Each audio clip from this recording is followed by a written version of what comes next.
To bystanders, it looks like a loving father buying a soda for his child in a convenience store. But in reality, it's a key piece of evidence in a chilling kidnapping and multiple murder. 8-year-old Shasta Groney didn't like the man she called dad. In fact, she hated him. He had brutally murdered her mom's boyfriend, and her 2 older brothers, and also assaulted her. Now he was acting all nice. When he took her to a convenience store, she tried showing signs that she was in danger.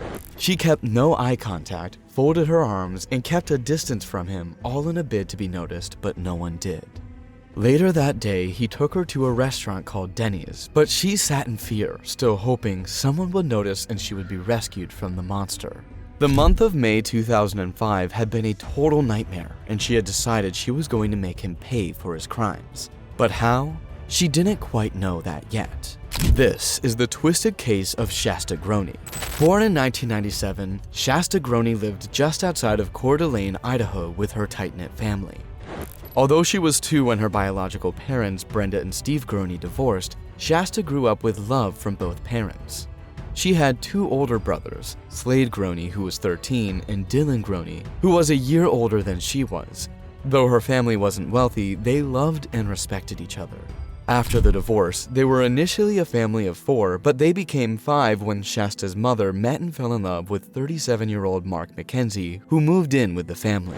The care and love Shasta and her siblings experienced doubled. She sometimes spent weekends with her dad and sometimes with some family friends. She loved everybody, but was more fond of Dylan, her immediate elder brother. They would always go out to play on the field. It was on one of those fun days on the field that a strange man sighted her playing with her brother and went on to plan the horrifying event that would traumatize Shasta for her whole life. On May 16, 2005, while it was raining, the police received a report from a resident of Kootenai County, Idaho, who had called 911 to report a white pickup truck parked on his property that he didn't recognize. He told officers that he saw an axe and a little toolbox inside the vehicle. After he was promised that it would be attended to, he hung up, but a few hours later, he called 911 again. This time from the house just adjacent to him, which he had recently rented out to 40-year-old Brenda and her boyfriend Mark. The house had become the scene of one of the worst crimes ever witnessed in Kootenai County. He reportedly went there to give the young teenager Slade a $10 bill for mowing the lawn, but was met with a pool of blood all over the door and on the walkway. He tried knocking and calling out to the family, but no one came to answer him. After the 911 call, authorities raced through the steady rainfall to the Wolf Lodge home and made their way down the dirt driveway. As they approached the home, they stopped when they saw the white pickup truck, which was parked a short distance from the family home. Looking into the vehicle, officers saw a hunting rifle lying in the front seat, but they also noticed something even more shocking. They saw bullet holes in the rear windows of the car, a clear sign that something wrong had happened, and they were soon to find out. As they moved closer to the home, the bloodstains around the front door became very visible. It was even more disturbing when deputies noticed blood in a pool of rainwater that had formed in the grass next to the walkway. On getting to the front door, they immediately started knocking, calling out to whoever was in the house, but no one answered. Instead, they heard loud dog barks. Turning to the back door, they discovered that it was left wide open, even as the 2 dogs continued backing in terror and fear. They entered the home, and on getting to the kitchen, they noticed a young teenage boy lying face down on the ground with his head wrapped with duct tape and his hands behind his back, bound with duct tape. Close to him, just around the kitchen and the living room area, a fully dressed woman who would later be identified as Brenda Groney was also seen lying face down on the ground with her ankles bound together with duct tape and her hands at her back, constrained together with zip ties. That wasn't all. Horrifyingly, as they entered the living room, they saw an adult male wearing just shorts, also lying face down on the ground with zip ties used to secure his hands and ankles. After a thorough search through the entire property, it was confirmed that the 3 victims were deceased and that there were no other victims inside or around the house. From how messy the crime scene was, the police suspected that it was not a robbery as nothing was stolen. They suspected that whoever did this did it on a personal level. Wild blood was everywhere. There was no stain found in the upper room area where they located several firearms and a single zip tie on the ground. The deceased victims were later identified as Slade, Brenda, and Mark, but the remaining members of the family, Shasta and Dylan Groney, were missing. Also, there were no clues as to where the missing children could be. Initially, investigators thought that the children might be with a family friend, as that was often done. When Steve Groney, the father of the 3 kids living with their mother and her boyfriend, reached out to the police, he explained that the 3 children were meant to be present on that day. This confirmed that the 2 children were indeed missing. Steve Groney was initially seen as a suspect when he admitted to having a fight with Brenda Groney over the custody of their children. He also failed the lie detector test, but after they confirmed that he was home at the time of the murder, they cleared him out and continued their search. With 3 people confirmed dead and 2 children missing, the neighborhood of Coeur d'Alene was covered in fear, but everyone came out to help when an Amber Alert was issued. Posters were made and the pictures of both Shasta and Dylan were on almost every billboard in town. Soon, a lead came. The police found out about a barbecue party that happened in the house the day before the tragic event. After several investigations, a fingerprint was found on the door, and that fingerprint matched someone present at the party. It belonged to a man named Robert, who knew Brenda and Mark quite well. He even owed them money. This was suspicious, coupled with the fact that Robert had a criminal record and had left town just after the murder happened. Robert was contacted by his parole office that he was needed, and immediately he showed up. He, however, denied having anything to do with the murders and even offered to have a lie detector test. He passed the test, and with nothing to tie him to the crime, he was let go. Several weeks passed, and every clue led to a dead end. With each passing day, the possibility of finding the innocent children grew thinner, but not for much longer. On July 2, 2005, almost 2 months after the tragic event happened, the police received a call that would change everything. The manager at a local restaurant called Denny's had called to report that a girl who was with an older man she called Dad was sitting inside and that she had a striking resemblance to the missing girl, Shasta Groney. The 911 operator asked if they were still seated, and she responded that they were after she had described what the older man looked like. Filled with adrenaline, the police department was just getting prepared to go over to Denny's when a confirmation call came in. This time it was a male who happened to be a customer at Denny's. He said the girl he saw looked so much like the missing Shasta, but she wasn't alone. On getting to the restaurant, authorities found out that the older man was 42-year-old Joseph Edward Duncan III, and the little girl he was traveling with was in fact Shasta Groney, and she had an unbelievably horrific story to tell. Joseph was immediately taken into custody. Even before leaving Denny's restaurant, Shasta immediately told authorities about the deaths back at her house, and that Joseph was the one responsible for them. I mentioned something to my buddy Chris, and I said, I think that looks like Shasta a lot. And he's like, I think it does too. And I was like, no, I said, I know for a fact that's her. There's no question in my mind to it, that's her. She was then transported to a nearby hospital for treatment, after which her father, Steve Groney, was informed of the good news. Steve immediately rushed to the hospital to be with his daughter. In custody, Joseph refused to speak. He remained quiet, and this wasn't good. Everyone was happy that Shasta was found, but they still had one very important question. Where was Dylan? At Denny's restaurant, Joseph was seen with Shasta alone. Surveillance footage from the convenience store they visited also showed that Joseph was traveling with Shasta alone. They needed to act fast, so while Joseph refused to speak, they had to turn to little Shasta for information. Later that day, an officer experienced in working with children visited Shasta in the hospital, where she told her version of the events leading to that point. Shasta remembered being woken up abruptly by her mom by 6 a.m. on May 16, 2005. She was then told that an intruder was in the house. She recalled walking to the living room where she found her entire family lying on the ground, restricted, and held at gunpoint. She said the perpetrator was Joseph Duncan and that she had never seen him anywhere close to her home or any of her family members before. She said that after he screamed and everywhere was silent, he tapped her on the head and gave her a shush gesture. He then picked her up and carried her outside through the back door. He laid her on the grass and asked her not to move while he went in again and brought out Dylan, whom he also kept on the grass close to her. Joseph Duncan then warned Shasta and Dylan to keep quiet and not alert anyone or even move. She said that a few moments after Joseph dropped Dylan and went back inside the house, she heard Mark screaming, "Ouch." She was scared and unaware of what had happened to her family. Just then, she saw Slade walking around outside acting strangely. She didn't know what to do, and the next thing she could remember was her and Dylan being loaded up into a pickup truck and being driven to a nearby property, where Joseph Duncan transferred them to a Jeep. Shasta explained that Joseph Duncan drove them a very far distance out into the remote wilderness of Montana, where they stayed at various campsites, where he revealed what he had done to them. When they got there, Joseph picked up a hammer and showed it to them, telling them he had used it to murder their family and they would never see them again. Shasta said she was terrified but also grateful that she had her brother by her side. She said that Joseph didn't give them time to grieve the loss of their loved ones, as he immediately started maltreating them at the campsite and at that cabin that was close to them. Shasta said Joseph was always very angry, and sometimes he gave her a very hard slap, but he took most of his anger out on Dylan. In tears, she explained that Joseph would abuse Dylan and force her to watch, and if she cried, he would continue to abuse him even worse. He even forced them to write letters to their dad, suggesting that they might come back soon. She said they were happy that their nightmare was about to come to an end, but they soon realized that it was just a trick and they might not come out alive. She recounted the weeks after the abduction. Dylan started to lose hope. With Dylan already feeling defeated, Shasta knew she needed to be strong to give her brother the courage to go on. She recalled holding Dylan and giving him hope that they would be found soon and things were going to be fine.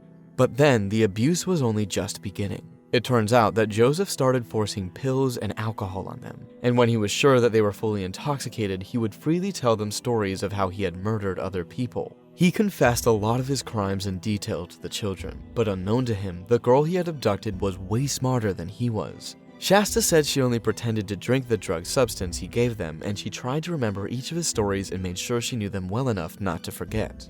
As time went by, Shasta knew she had to do something. She thought of befriending him. She started asking Joseph about his family and if she could meet them. She wanted him to feel comfortable and believe that she loved him and wanted to stay with him. And it worked. She said he had even started treating them better. He reduced the maltreatment and torture, but would still tie them to trees when he wanted to leave the campsite. She was happy her plan was working, but 1 month into the kidnapping, everything took a tragic turn. Joseph Duncan told the children that if they could catch the squirrel that kept coming back to the campsite, he was going to let them go. Again, the children were anxious, so they tried their best to get to the squirrel, and luckily, Dylan caught it.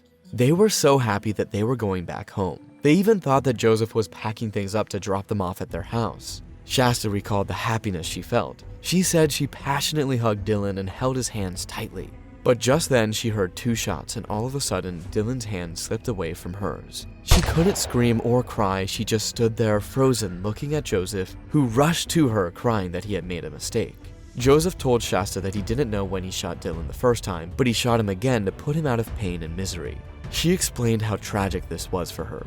Joseph then forced her to help drag Dylan's body to the spot where he would put the body on a tarp and burn it. Shasta remembered how alone and scared she was. She wondered why Dylan was shot, and according to what she said, she didn't speak for a whole week after Dylan's death. Knowing fully well that Joseph was capable of doing anything, Shasta decided that she would do anything to make sure he paid for what he had done.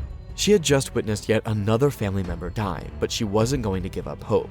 She kept following Joseph's orders and remained a good girl. She was even moved from the campsite she had shared with Dylan to another one where she could see a few people passing. She knew she couldn't signal for any help, so she continued asking him questions and making him comfortable, but in all of that, Joseph decided that he was going to kill Shasta. Shasta recalled how she was forced to choose her preferred pattern of death. She was given the choice of either dying, just like her older brother Dylan, or being strangled to death. Shasta said she thought to herself that if she chose to be strangled, she might have enough time to try and convince Joseph not to carry on with his devilish act on her. So she chose to be strangled. Joseph picked up a rope and started strangling her. She struggled, and just when she was about to give up, Shasta said she heard her mom's voice and immediately remembered that Joseph had an emotional attachment to her. With struggle, she managed to say, "Please don't, Jet." Shasta knew that every time she used this name for Joseph, he acted calmer and more peaceful towards her. Joseph, on hearing the name he loved so much and had told the children about, immediately stopped and let her go. Joseph grew even more vulnerable as Shasta still obeyed him even after he tried taking her life. One day, he asked Shasta if she would love to be his kid, call him dad, and also take her to meet his mom. Shasta replied yes with a broad smile. She knew she had her chance, so she asked for a favor that would help her escape the grip of Joseph. Shasta asked if she could visit where she grew up. She said she wanted to show Joseph the houses of some of the important people in her life because he was now important. Joseph happily accepted and drove Shasta back to Coeur d'Alene, where they made a short stop at a convenience store. At the store, she wouldn't make eye contact with him, and she also behaved in a manner that would make others suspect her closeness to Joseph. Her hopes that she would be noticed at the store didn't seem to work, at least not while they were there. She thought of another opportunity, and it presented itself when Joseph asked if she wanted to eat. She accepted, and he drove her to Denny's for a quick bite. On entering the restaurant, she saw her missing persons poster there and also made eye contact with a guy who nodded at her. She said she nodded back in confirmation as she prayed he would do something. She saw the guy walk over to the counter to speak to a waitress and the manager, who turned to look at her. And that's when the 911 call was made. They were my only table at the time, and I immediately recognized her. I'd spoken to my manager, said, I think we should probably call Coeur d'Alene PD. I'm pretty positive that's Shasta Groney over there. She, however, said one last thing that made the authorities feel uneasy. She told them that Joseph had also committed many other crimes that he had not been connected to. She told them about the unsolved murder of Anthony Martinez and that of the half-sisters, 9-year-old Carmen Cubias and 11-year-old White. In custody was Joseph Edward Duncan III, born February 25, 1963, in Fargo, North Dakota. Joseph had a lengthy criminal history. He committed his first known sex crime when he was just 15 years old, and when he was 17, he was sentenced to 20 years for a crime against a 14-year-old boy he had molested. He was then released on parole in 1994 after serving 14 years. In March 2005, Joseph was charged with molesting 2 boys. After he borrowed $15,000 from an acquaintance to post bail, he skipped bail and disappeared. A background check was run on Joseph for the list of his crimes. Authorities learned that Joseph had several vehicles attached to his name, including a red Pontiac vehicle, which was reported stolen, and a red Jeep Cherokee, which was also reported stolen from an Enterprise rent-a-car in St. Paul, Minnesota. It was in the red Jeep that Joseph had driven Shasta to the store and restaurant. The car had a false Missouri license plate. After obtaining a search warrant, authorities searched the red Jeep, and they found different equipment in the vehicle, such as tourist brochures, GPS units, camping equipment, and a laptop computer. They also found disturbing equipment like duct tape, rope, video production equipment, a short gun with duct tape wrapped around its handle, a handsaw, and a packet of zip ties, which were the same brand used in the murder. After sending the digital media found in the Jeep to the FBI Computer Forensic Unit for analysis, the search for Dylan was narrowed down to Montana. The FBI Computer Forensic Unit continued pulling out evidence from Joseph's equipment, including the very graphic video clips from inside the old Montana cabin, depicting the horrifying torture Dylan had to go through. Luckily, on July 4, 2005, Dylan's remains were found, and on that same day, Joseph requested to speak with a jail chaplain, saying he wanted forgiveness for killing 3 people in a house. 4 days later, Joseph sat down in a long interview with detectives where he revealed the events that happened to that point. He said he was driving around when he saw Shasta and Dylan playing in the field. He then took a couple of days to plan his activity and also befriended the 2 pit bull dogs in the house. On that fateful day, he stood outside just in front of the windows of Dylan and Shasta. He said initially he planned to abduct the children and leave, but when the dogs caught sight of him, they started barking. He then went beside the house to re-strategize. According to him, he prayed for an excuse to stop him from performing this act. He said if the back door was locked, he would back down and leave the family alone. But when he went to the back door, he noticed it was open, so he proceeded with his plan. On entering, he met Brenda on the couch. Firstly, he was afraid, but he still proceeded. Strolling towards the children's room, he met the dogs who barked at him. He then noticed that Brenda had turned and fixed her eyes on him, although she was still asleep. That was when he decided he was going to do more than he had planned. He went to Brenda and woke her up. He then told her to bring every family member downstairs, which she did. Everyone except the 2 youngest had their hands behind their backs and lay face down on the ground. That was when he picked Shasta up and carried her outside, after which he took Dylan outside too. He then went back to begin the deadly act, using a hammer to strike each family member he had held bound. He said Slade was the first. He took him outside through the other door and hit him continuously till he fell to the ground before going back in to murder both Brenda and Mark. Slade then stood back up but was completely unstable and confused about what was going on. When Joseph came out, he struck Slade again and again until he fell to his feet. Surprisingly, as he left with Shasta and Dylan in a marked pickup truck, he saw Slade stand up, but he left him since he knew he had inflicted him with enough wounds to kill him. It turns out Slade had the little strength to go back inside the house, and when he couldn't take it anymore, he gave up just at his mother's feet. On July 12th, Joseph was formally charged with 3 counts of first-degree murder and 3 counts of first-degree kidnapping. Joseph also confessed to the murder of Anthony Martinez on July 19, 2005. On October 16, 2006, Joseph entered into a guilty plea to the murder and kidnapping charges in court, and he was immediately sentenced to 3 consecutive life sentences without the possibility of parole. On August 27, 2008, a federal grand jury recommended the death penalty for Joseph, and in November of the following year, he was given 3 additional life terms. He was also sentenced to 2 life terms on April 5, 2011 for the murder of Anthony Martinez. Finally, everything ended on March 28, 2021, when Joseph died in prison from a terminal brain tumor. For Shasta, it has not been an easy journey, but with love and care from family and friends, she has been able to pull through the hard times. She went to live with her dad and carried so much guilt for years, feeling like she let Dylan down after she promised him that they would make it out alive. Today, she lives in Boise, Idaho with her husband, Michael, and their 4 sons. She also works as the supervising housekeeper at a nearby hotel. And that's it, guys. Thank you for watching, and please like, comment, and subscribe to the channel for more. See you in our next video. Bye.